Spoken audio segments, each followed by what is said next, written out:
Good morning students. BA final year के भूगोल के पेपर में, ज्योग्राफी पेपर में हमारे जो दो पेपर हैं, पहला है रीजनल ज्योग्राफी या प्रादेशिक भूगोल और दूसरा है भारत का भूगोल या ज्योग्राफी ऑफ इंडिया। प्रादेशिक भूगोल में हम प्रदेशों में, विभिन्न प्रदेशों में स्थित अलग अलग देशों के बारे में पढ़ेंगे, जैसे नेपाल, भूटान, श्रीलंका, संयुक्त राज्य अमेरिका, इनके बारे में पढ़ेंगे। यहाँ की भौतिक स्थिति, यहाँ के खनिज, यहाँ के लोगों के बारे में, रहन सहन, नदियाँ, सब चीज़ों के बारे में पढ़ेंगे। और जो भारत का भूगोल पेपर है उसके अंदर हम भारत के बारे में पढ़ेंगे। भारत जहाँ हम रहते हैं तो भी हमें इसके बारे में बहुत कुछ नहीं मालूम। इसका नाम भारत कैसे पड़ा, पहले इसे क्या कहा जाता था, पहले इसे पता है आपको जम्बू द्वीप भी कहा जाता था। पुराणों में भारत का जहाँ भी उल्लेख आया है वहाँ जम्बू द्वीप के नाम से आया है। तो भारत का जो नाम है वो ऋग्वेद में सप्तसैंधव का नाम है। सप्तसैंधव मतलब सात, सप्त का मतलब सात, सैंधव नदी। इसे आर्यव्रत भी कहा जाता था। आर्यव्रत अर्थात जहाँ पर आर्यों का निवास स्थान है। व्रत मतलब क्षेत्र या एरिया जहाँ पर ये लोग रहते हैं। पारसियों की एक प्रसिद्ध बुक है जो उनकी धार्मिक किताब है, जैन अवस्था, उसमें भारत का जहाँ पे भी नाम आया है वो हफ्त हिंदू के नाम से आया है। हफ्त मतलब सात। जो पारसी लोग हैं वो स को है प्रोनाउंस करते थे, इसलिए उन्होंने इसे हफ्त हिंदू बना दिया। मत्स्य पुराण जो हमारा है उसके अंदर हिमालय से लेकर हिंद महासागर तक की जो संस्कृति है, यहाँ पे जो भी लोगों का रहन सहन, खान पान जो भी है, उसे उन्होंने भारत नाम दिया और इस पूरे क्षेत्र को भारतवर्ष नाम दिया। यूनानी या रोमवासी जो हैं, रोमवासियों ने जो हमारी सिंधु नदी है जो कैलाश मानसरोवर से निकलती है उसे इंडोस नाम दिया और ये सिंधु नदी जहाँ बहती है उसे इंडिया नाम दिया। हमारे संविधान में भी भारत या इंडिया ही लिखा गया है। तो ये तो हुई भारत के नामकरण की बात।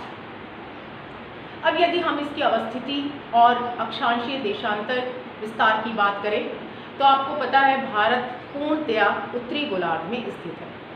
उत्तरी गोलार्ध क्या है? उत्तरी गोलार्ध यदि हम पृथ्वी को किसी भी काल्पनिक रेखा द्वारा दो बराबर भागों में बांटें, जिसे हम इक्वेटर कहते हैं या भूमध्य रेखा कहते हैं, तो जो ऊपर वाला भाग है उसे उत्तरी गोलार्ध और जो नीचे वाला भाग है उसे दक्षिणी गोलार्ध कहेंगे। तो हमारा जो भारत है वो यहाँ पर स्थित है और यह दक्षिण पूर्वी एशिया का एक महत्वपूर्ण देश है। इसका जो आकार है वो पूरे विश्व में 7वां नंबर रखता है। वर्ल्ड में इसका जो साइज है वो 7th रैंक पर आता है। इसका जो एरिया है या क्षेत्रफल है वो 32,87,263 स्क्वायर किलोमीटर कहलाता है। स्क्वायर किलोमीटर क्योंकि लंबाई और चौड़ाई का गुणा है, इसलिए यहाँ पर स्क्वायर किलोमीटर यूनिट लगानी आवश्यक है। तो इसकी जो एरिया है वो 32,87,263 किलोमीटर है। यदि इसके अक्षांशीय और देशांतरीय विस्तार की बात करें तो अक्षांशीय विस्तार इसका गुजरात में, इसकी जो अक्षांश रेखा जो यहाँ स्पर्श करती है वो है 8 डिग्री 4 मिनट उत्तर वाली रेखा, नॉर्थ। और अरुणाचल प्रदेश में ये रेखा है 37 डिग्री 6 मिनट उत्तर वाली, 37 डिग्री 6 मिनट नॉर्थ की रेखा इसको स्पर्श करती है। अर्थात इसका अक्षांशीय विस्तार हो गया 8 degree 4 minute north to 37 degree 6 minute north.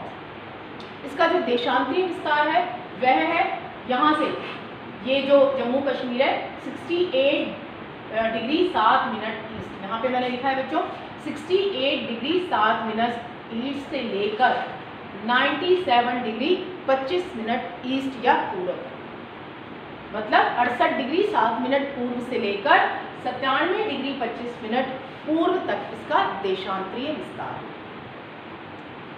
अब यदि हम इसके इस बीच के क्षेत्र की बात करें तो उत्तर से दक्षिण ये कितना इसका एरिया है, 3214 किलोमीटर। ये दूरी कितनी है, 3214 किलोमीटर।